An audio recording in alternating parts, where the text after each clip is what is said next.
MCU fans, Armand back again for E equals MCU, and we're gonna let this intro cook because this is the first time we're doing this here. We're trying something out.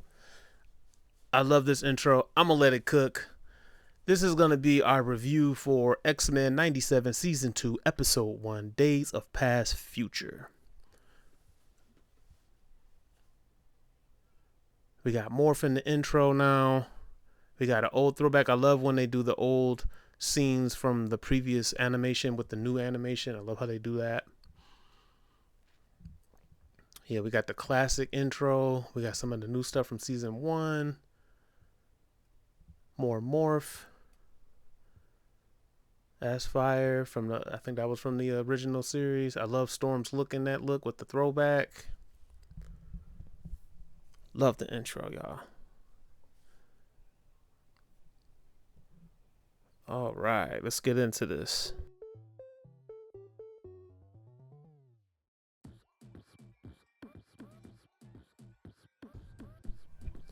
All right, so we kick things off with Forge and Bishop.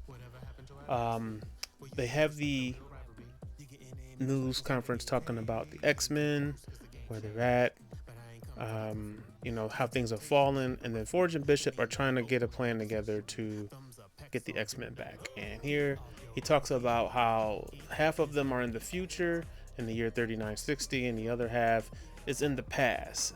And what those two things have in common is apocalypse. So apocalypse is the common denominator here. They know what they're getting into. They choose their sides. They choose which ones they want to go Bishop to. goes which first. ones they want to try to He's help going to to bring the the X-Men past. back. He tells Forge to breathe, relax, and Forge tells them that this device spits in the face of time. So funny little hilarious exchange between the two.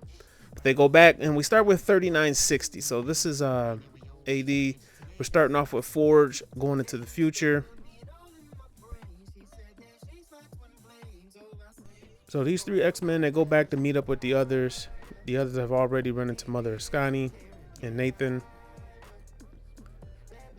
And at this point, this is where Forge has to tell Cyclops and Jean that they have to leave. And Cyclops does not want to. He wants to be a part of his son's life. He feels like it's his fault. He sent him to the future and this happened. So he feels like he should stay or be able to stay in order to help his son through these hard times. And Forge is saying, no, you cannot. You are tampering with things in which you know not of. as the Sorcerer Supreme would put it.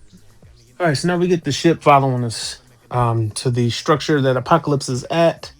Ozymandy goes up to Apocalypse, awakes him from his slumber, and tells him that they think they have found a vessel for him. As you know, Apocalypse needs a vessel. He needs a body to regenerate to have someone to excuse me. And they have chosen Nathan, or Cable in this case. So Apocalypse instructs him to take the horseman and go and find this kid. Now we go to the scene where Jean is teaching young Nathan how to control his powers, how he can make his hand look normal with his powers. She's teaching him the telekinetics or telepath to his powers that he doesn't have. These are many of the things and reasons why Cyclops and Jean Grey want to be a part of his life, to show him and usher him in as a powerful mutant as he will become. So Scott goes to Mother Ascani in hopes of changing her mind and letting her take him with him. That does not work out well, and she gives him a parable about what's going on. Meanwhile, Storm and Forge are talking about whether or not they should have let them say goodbye to each other, and to find out more dry snitches on them and lets them know that they have been taken. Cyclops and Jean have taken Nathan with them.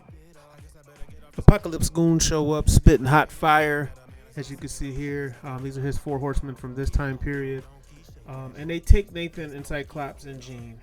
Wolverine and the others try to track them down. Mother Ascani tries to help. They find out where they're being held captive. And this time they figure out a plan and how they're going to break in to save them. And Storm and Mother Ascani have a conversation in which Mother Ascani shows her that she's the one that brought them to this time period because she knows that Storm can control the elements, and she knows that Storm has done this before in her time period. Now, there's a little hint. Now, a while back on the train being captured, Jean Grey and Cyclops are trying to talk young Nathan through using his powers with the technovirus and everything he has on his arm and pushing through and getting it. And he makes a mistake of telling his parents he is too weak. And as you can see, Jean Grey gave him a face like, oh, no, we not doing that. We don't do that here. Nope. Cyclops said, nope, we not doing that. Your mother's the most powerful mutant on the planet. I'm the best leader on the planet. Get it in gear. So he pushes back. He says, how could this be? How is this possible if I'm a mistake? Because he's believed this whole time that he was abandoned, and that means he's a mistake. And Jean and Cyclops let him know that, they loved him very dearly, and it's very hard for them, and it's going to be hard for him. And it's because he wasn't, the best future for him is without them in his life.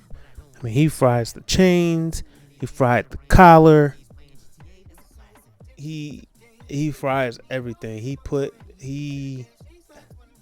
It's amazing how words of encouragement from the right people can do wonders. So, and you see that here. Storm cooks up a solar storm to do what they need them to do, what Mother Ascani said that she was going to do or needed to do. She cooks up the solar storm, gets the ship off the ground, giving it the energy that it needs, the solar energy that it needs to power through. Meanwhile, Jean and Cyclops and Cable are fighting with the Apocalypse 4 Horsemen, and then the others show up just in the nick of time to help them, and then Storm starts to get busy as Wolverine, Storm, Morph, and Forge. Getting the thing on, X-Men arrive, music's playing, Storm freezes them. We get a Thor appearance from Morph, busting into Thor. Can't be mad at that. Wolverine hurts his hands because of his claws. He remembers, he pulls it off. And then we get a preview of what Cable was capable of. And Cyclops sitting back looking like a proud papa. All right. Now they know they're driving the train through. Mother Ascani's doing her part. Jean Grey puts up the bubble to protect them as they fly through the rails and crash the party of Apocalypse on the inside. Apocalypse awakens. He's got his little jukebox with his face on it, and his mouth comes out,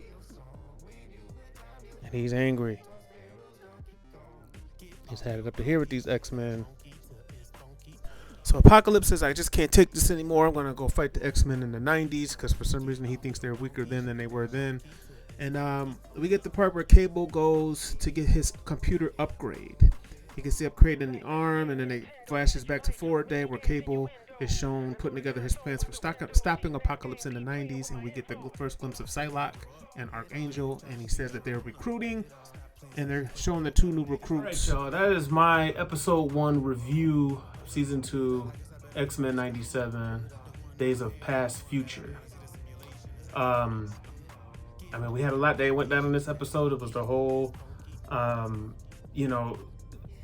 it picked up right where the end of the season left off last year, and it kind of got right into it. We got some more in the lore of Cable, and a lot of what this does, and kind of my thoughts on it, it enriches the previous seasons of the X-Men animated show, because it kind of fills in some of the gaps, fills in some of the blanks without touching or messing up what they did in the future. So we know now from this point, this is where Cable gets the technology and he starts his battle against Apocalypse. So when you first see him come back in the X-Men animated series, these events have already happened. So he goes into it knowing at that point that Cyclops, and let's talk about the Jean Grey aspect of it as far as her being his mother. It's kind of like an adopted thing. Like, she feels like that is her son as well. And they kind of hinted at issues with that in the first X-Men 97 season 1, and it's nice to see them kind of conclude that aspect just with the relationship between Cable and Jean Grey proper, and not Madeline Pryor. So We get that. Yeah, man. Overall episode though, like, how would I rate it? How would I give it? What would I give it? I would give that episode a 8 out of 10. Um, it's a build up though. It's just it's adding to the lore. That's what makes it rich. But let me know how you guys feel about it down in the comment section. And let's get to episode 2, the next episode. Until next time, make sure you like, share, and subscribe.